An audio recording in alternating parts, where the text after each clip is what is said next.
క్రైస్తవునికి ఈ నిరీక్షణ బలంగా ఉండాలి, దృఢంగా ఉండాలి. అలనాడు ప్రియ దేవుని బిడ్డ తన కుమారుని కోల్పోయినటువంటి నాయను వితంతువు కన్నీటితో, వేదనతో గ్రామము నుండి బయటికి వెళుతుంది. గ్రామ పులిమేరల దగ్గరికి వచ్చింది. ఆ గ్రామములో ఉన్న ప్రజలందరూ కూడా, మరి ముఖ్యంగా ఆ నాయని వితంతువు ప్రియులకు దేవుని బిడ్డలారా, భయంకరమైన వేదనలో, నిరాశ నిస్పృహలతో కూరుకొని పోయింది. ఏమాత్రం ఆశ లేదు ఆ తల్లిలో. వేదన, కన్నీరు, బాధ, చావుతో వాళ్ళు వెళుతున్నారు. కానీ ఒక్కసారి యేసయ్య వాళ్ళని కలిసిన తర్వాత వాళ్ళలో ఆనందం వెల్లివిరిసింది, సంతోషం వెల్లివిరిసింది.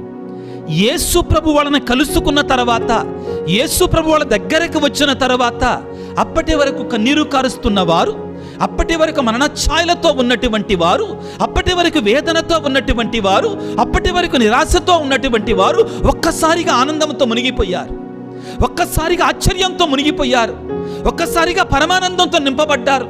ప్రియ దేవుని బిడ్డ, ఆ మెస్సయ్య కొరకే నువ్వు ఎదురు చూస్తున్నావు కాబట్టి ఈ మొదటి ఆదివారపు కృవొత్తి నీతో నిరీక్షణ కలిగి ఉండు బిడ్డ అని నేర్పిస్తూ